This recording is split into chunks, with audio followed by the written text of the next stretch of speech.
Making people pay for the things they use. Terrible.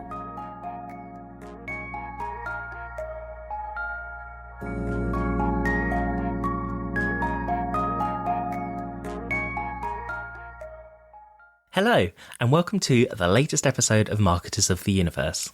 My name is Tom Innes, and I'm the copywriter at Brew Digital. It's a slightly shorter episode today, but I think you're still going to love it. To kick things off, Mark is going on a trip down memory lane with Freya and Saufi. Together, they're going to look at former monolithic brands, how they fell from grace, and speculate on which brands may be next. After that, Haydn is going to make his long-anticipated podcast return after paternity leave to talk to Rich about a webinar Brew Digital have coming up. If you want to make your marketing budget more efficient, make sure you stick around to listen. Anyway, that's enough preamble. I know you're here for marketing insights, so let's just get on with the latest episode of Marketers of the Universe.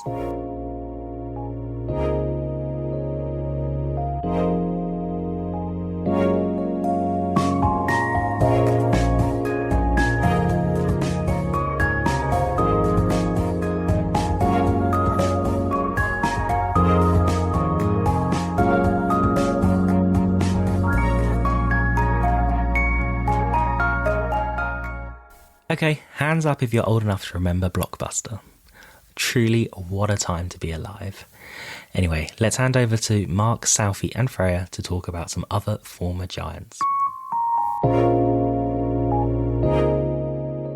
So first session today, we are going to talk about those big brands of yesteryear that were huge and now aren't. We're going to talk about the likes of the Blockbusters, the Blackberries of the world, and basically how we can avoid being them, at least in their latter phases.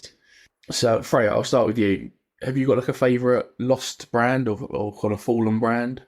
Okay, so I was really thinking hard about this morning because all the really, really big brands that I could think of went sort of under. When I was quite young, I couldn't really think of a massive like conglomerate that went under recently, but a brand that I genuinely took to the heart was Topshop going under.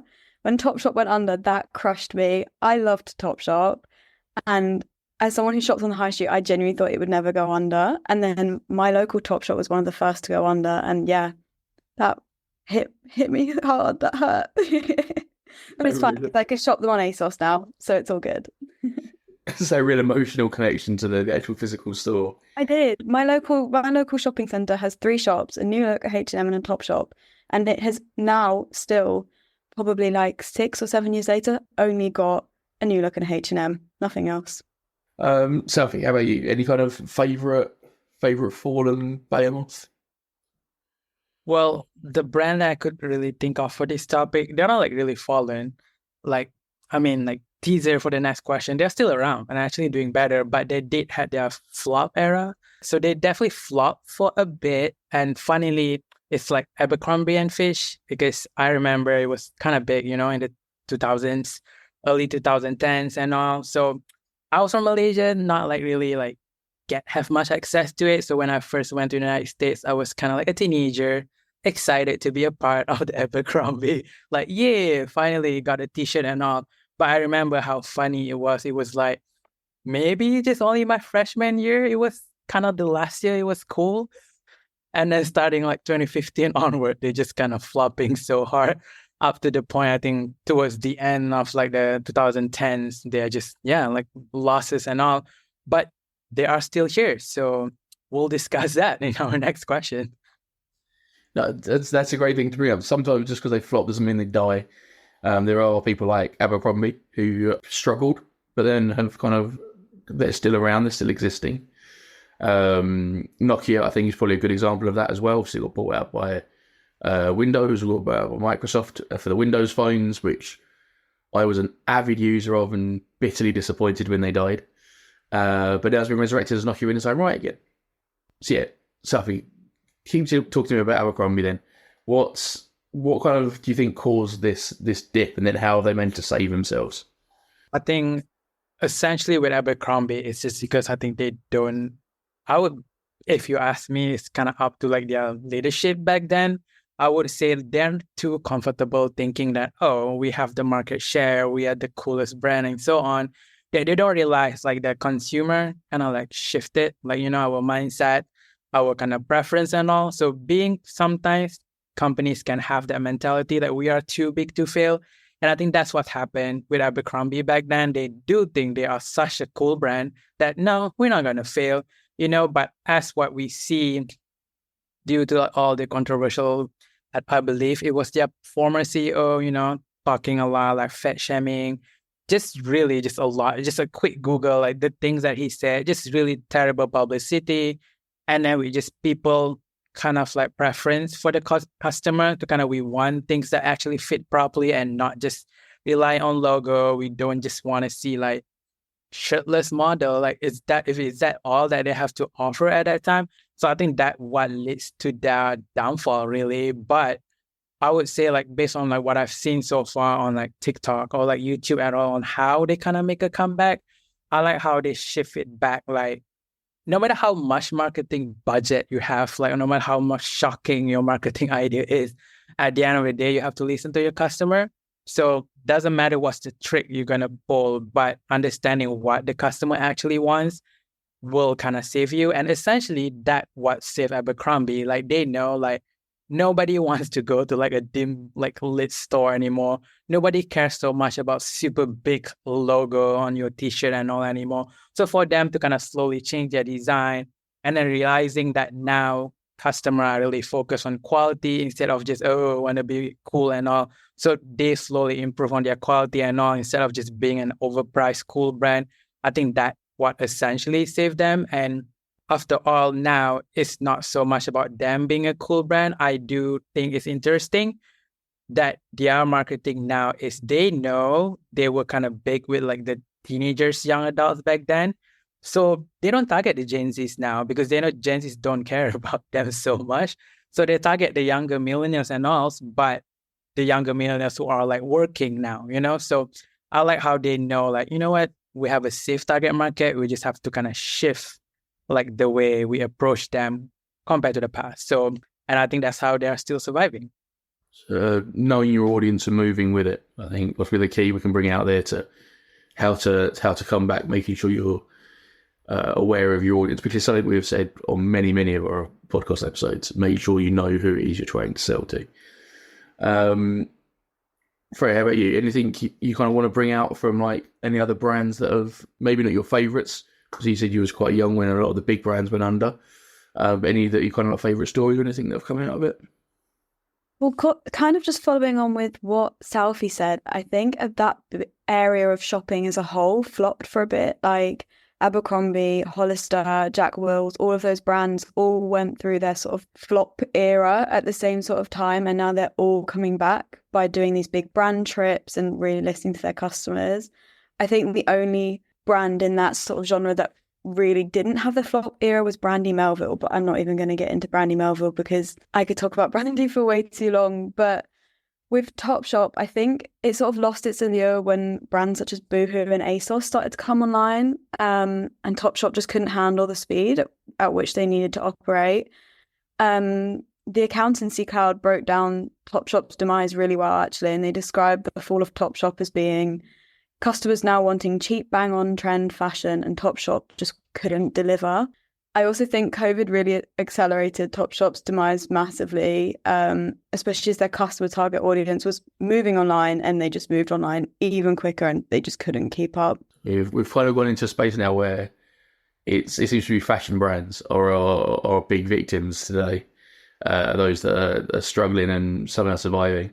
With that in mind, Saufi, are there any other current, more modern brands that we see this being a risk in, that they might have this kind of same pattern of them like flop and then come back?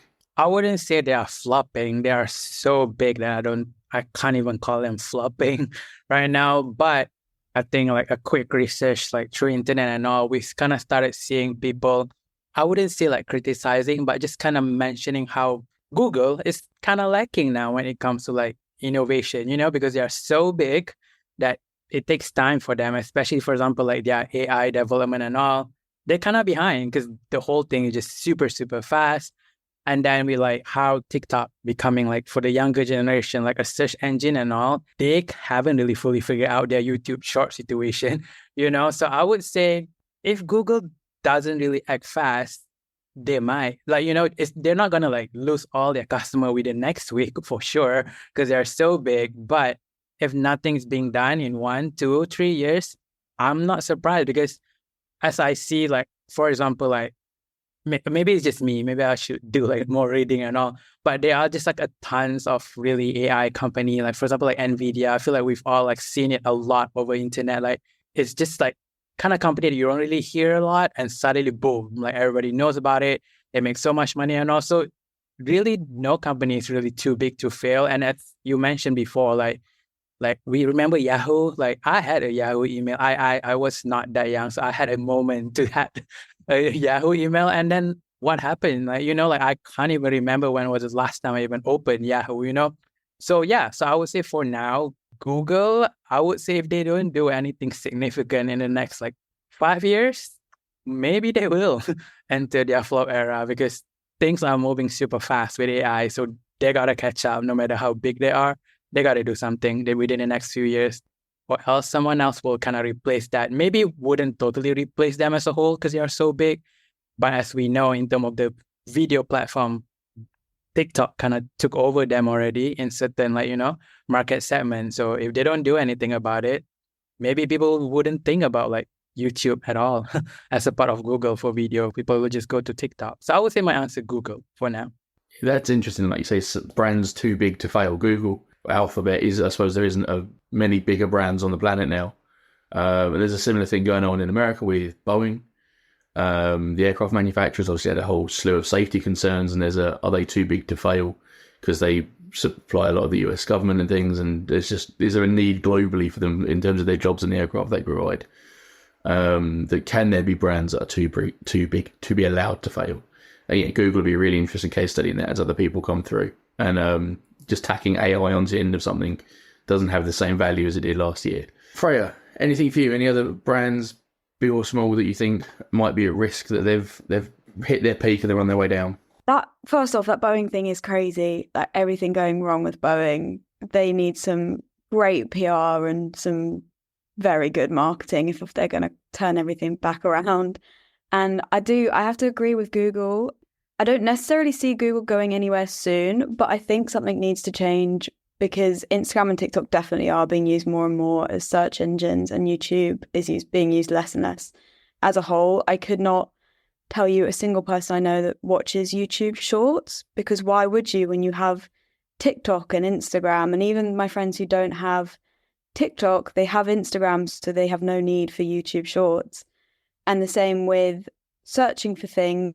People really value honesty, I think, and you can get that straight away through TikTok and Instagram, whereas Google, it's a little bit more convoluted and you have people's websites and stuff. Whereas if you want a review for a place, just go on TikTok and type in good food in London or good food in Manchester, and then you have hundreds and hundreds of honest recommendations. Not always honest. You do get people obviously doing brand deals and stuff, but people like easy and accessible things that they can take at face value. So yeah. And then bringing it back to the fashion thing, I think honestly it could happen to any brand. It's going to happen again and again. We saw it happen with Debenhams, Miss Selfridge. No fashion brand is safe from failing, really. So we've talked about some of the brands that have disappeared.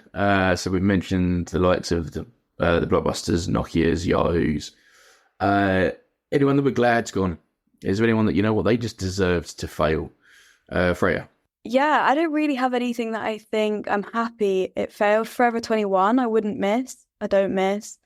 I think targeting teenagers and younger people is a really risky business move, especially because everyone's attention span's getting shorter and people want more change and they want it faster.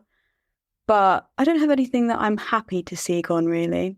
It's always far too nice. Saufi, how about you? Can you be any meaner? Is there anyone you think, they're done, let's just get them gone? I think I might be like too mean, that my answer is not about a company that's gone, but a company that I wouldn't like miss if they're gone. Like all the streaming platforms, because now we kind of back to like cable era again, like Netflix, Hulu, Peacock, and it's just like too many. Like if one day they are all just like go bankrupt, I wouldn't miss it. I'm like, yay, I guess we're gonna go back to only Netflix and make my life easier instead of like different contents all over the place, because I do believe in this case, I don't know, maybe Netflix, I guess, because it's just that, I mean, most of them are not innovating. Most of them are not really like giving like a proper good shows that's worth my money, I would say. So they're all not gone yet. But if they are gone, I would be like, that's on you, man. That's not on the customers. On the customers, we have a limited money every month to pay for subscription. So you guys got to figure out to give us like the best quality content for us to subscribe every month. But if everybody just going to break on their own, try to have the exclusivity and all, and just, because as we know now, Netflix is struggling to, you know, like more people are subscribing, they're struggling to increase their revenue and all. So yeah, if they are gone, I would say like, well, it's been great, but it's kind of on you for not giving me more good shows, canceling some of my favorite shows. So yeah, I would be say them. Yeah, Netflix is a fascinating one because it's part of the cycle that we have with TV. So we had single TV channels, and there was loads more in cable, and then everyone thought there was too much choice, there's too many different things, so they all aggregated into Netflix, and then everyone started making their exclusive content and more streaming, so it all dispersed out again. So it's interesting to see the same cycle there that we may be talking about in the retail, where people will come up, drop down, and then kind of go through these waves, and media going through the same thing, I guess. I just say would now agree with Netflix purely because of them changing it so that you can't use it in multiple locations. But making students pay for their own streaming platforms is mean. It's not necessary. And yeah, I agree with Saufi now. Making people pay for the things they use, terrible. That aside, yeah, the password sharing is obviously, as Saufi said, kind of endemic of them struggling to drive those revenues. That they are looking to kind of clamp down and get. They know they have these users, they're just trying to monetize them. Thank you very much, guys, for that. So yeah, as we've seen, there's a few brands that are on their way down, some that have gone or that have struggled, that we're glad to see they are kind of finding a new path.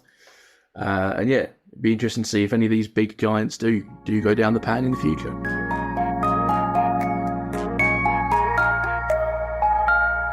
Great, thanks Mark. Did you know that in 2023, the worldwide spend on digital advertising was estimated to be $602 billion? In the UK alone, it reached £29.6 billion, an increase of 11%. That's crazy, right? Well, if you want to buck this trend, spend your budget smarter and improve ROI, this next section is for you. The wonderful Haydn, somehow still fresh-faced with a newborn, is talking to Rich Harper about a webinar we're hosting in August. It's going to be great, so let's dive straight in. I'm back from paternity and sneaking a session in before I resume my hosting duties in August. For those that don't know, I'm Haydn Woods-Williams. I'm the digital marketing team lead at Brew, and we've got a preview of a topic that we'll be discussing in Brew Digital's first ever webinar, which is taking place on the 30th of August. That webinar is called Don't Spend More, Spend Smarter, Maximising ROI on Your Marketing Spend. Visit the brewdigital.com resource hub at brewdigital.com/resources, or check out the description of this podcast to find a link to register for your spot. I am joined by Rich Harper, our head of digital marketing services, who will be discussing the topic with me on that webinar. Rich, should we take a few minutes to debunk a few marketing myths? Yeah, why not? And welcome back, Haydn. My life is a lot more tired right now. Myth 1, more money means more results. We'll start with your opinion, and then I'll throw mine into the hat as well. What do you think? Yeah, we hear this quite a bit, often from pressures outside of marketing, not necessarily inside of marketing. I think sales teams are consistently looking for lead volume, which puts pressure on marketing. Marketing then instantly turn to, okay, how are we quickly going to achieve that?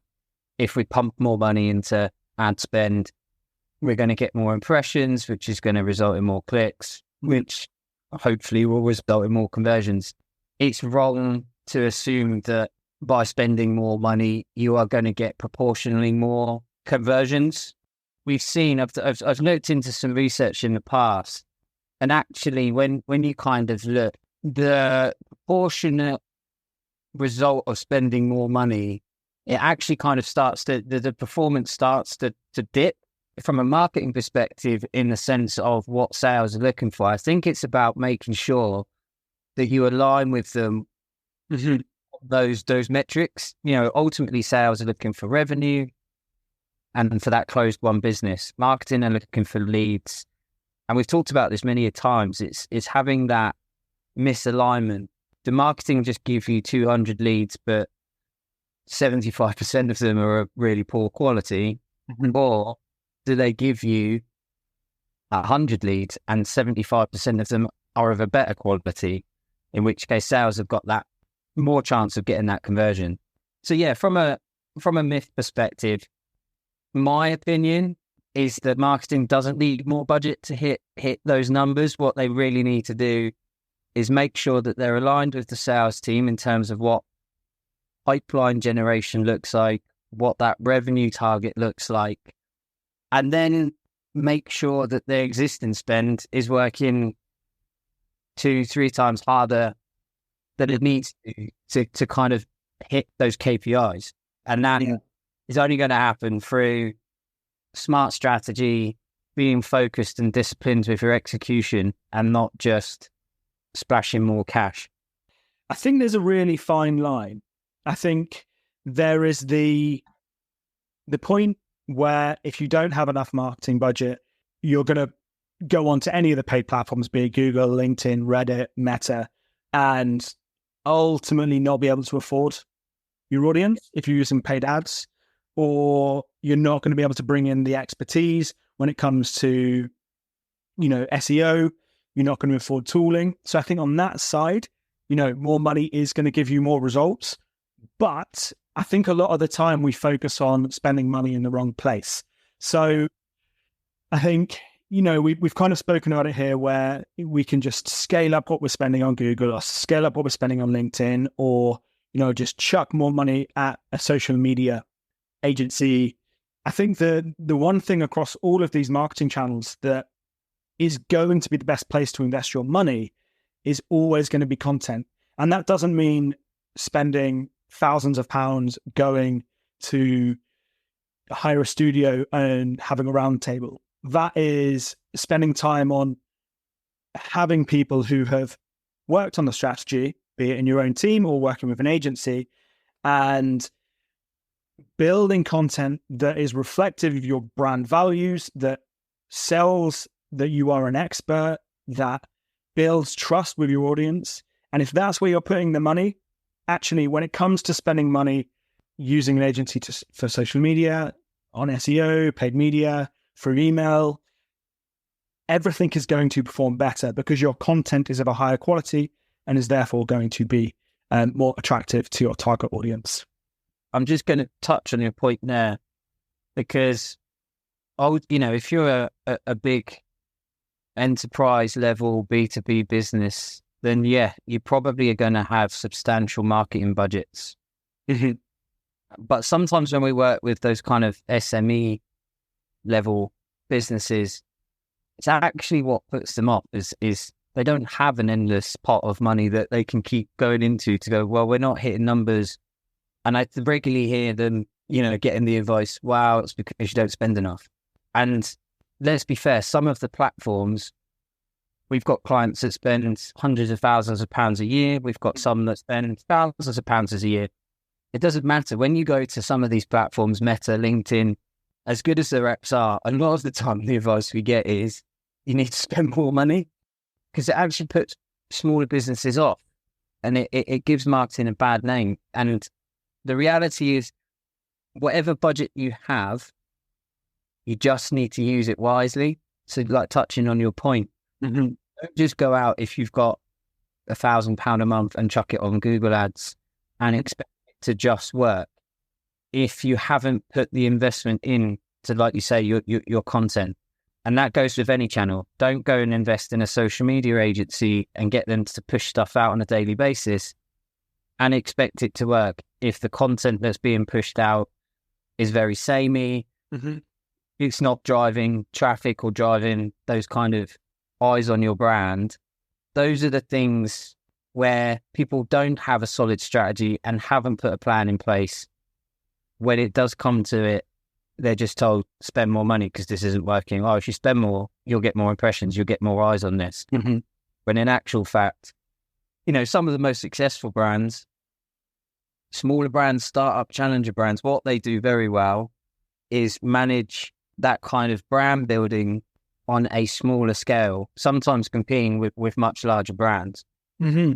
We were actually talking about that the other day when we around Liquid Death. I think we've spoken about Surreal in the past, and understanding that to make an impact, we're looking at FMCG there, but to make an impact in industries when you have these Goliath brands, you need to think about things differently. You can't just copy what a Coca-Cola is doing or what a Nike is doing, because ultimately you're going to look like a shitter pastiche of what they're doing. Yeah. You've got to kind of try and find your way of standing out, but also standing out in a way that is standing out in the right way to attract people and compete.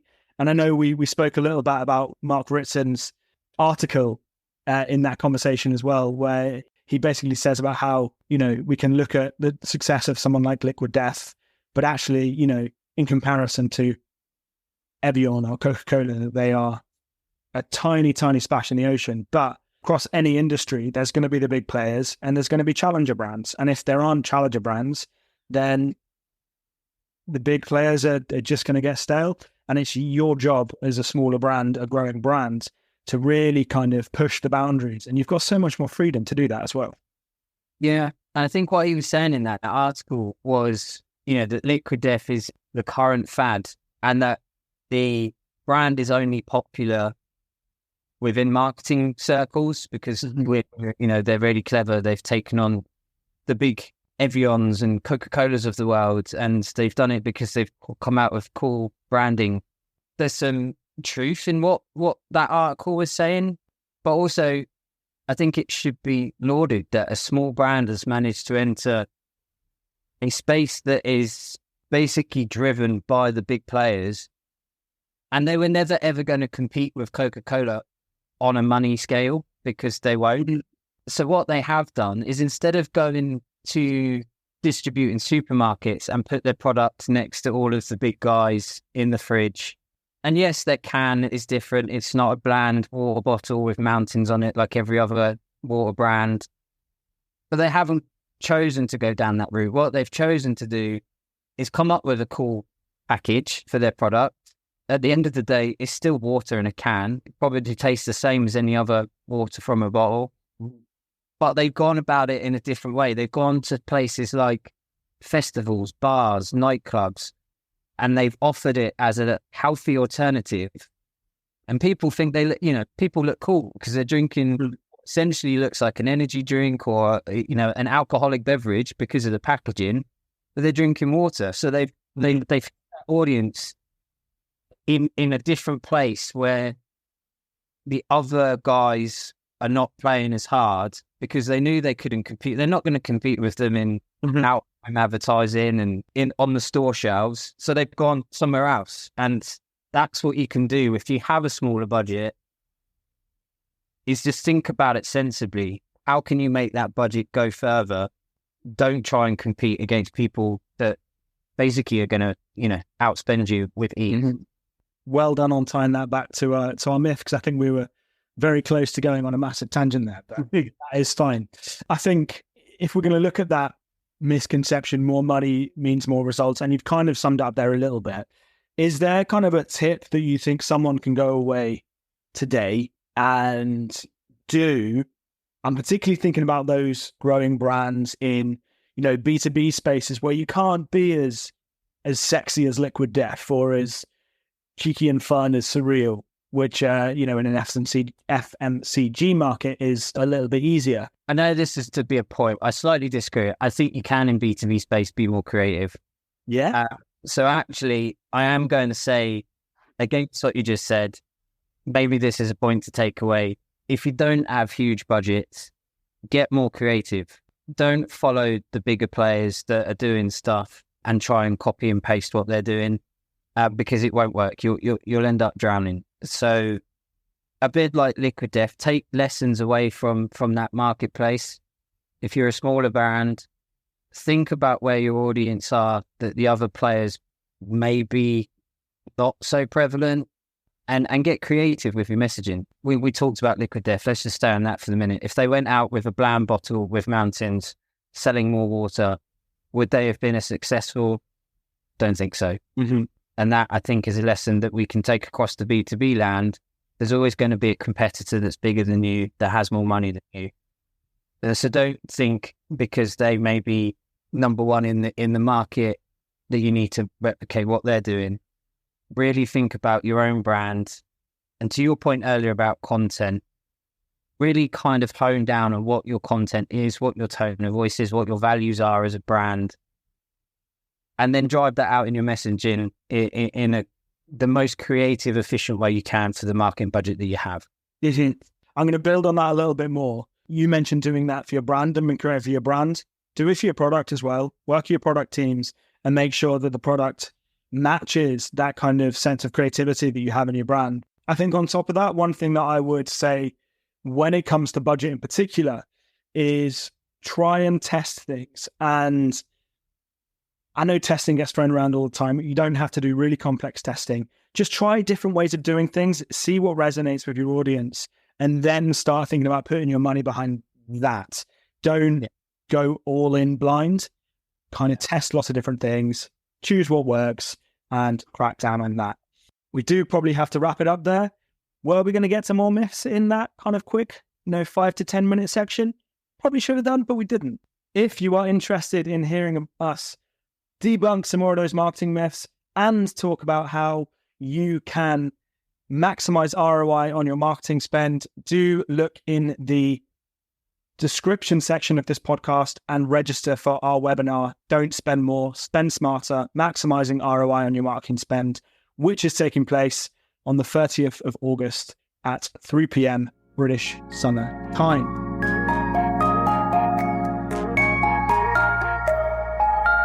So that's all we've had time for today. Thank you so much for listening. We hope you found some useful snippets in our session and are able to go and put them into your own marketing strategy. We love that you've made it this far through your listen, and we love making this content for you. So if you could recommend the show to one friend that you think would enjoy it, we'd be exceptionally grateful. Alternatively, if you've hated this podcast, then send it to someone you don't like. Thank you to all of the Brew Digital team for their research and input in today's session. Make sure to check out our past episodes and subscribe on whatever platform you listen to your podcasts on, and we will see you on the next one. I have not been Haydn, but these have been the marketers of the universe.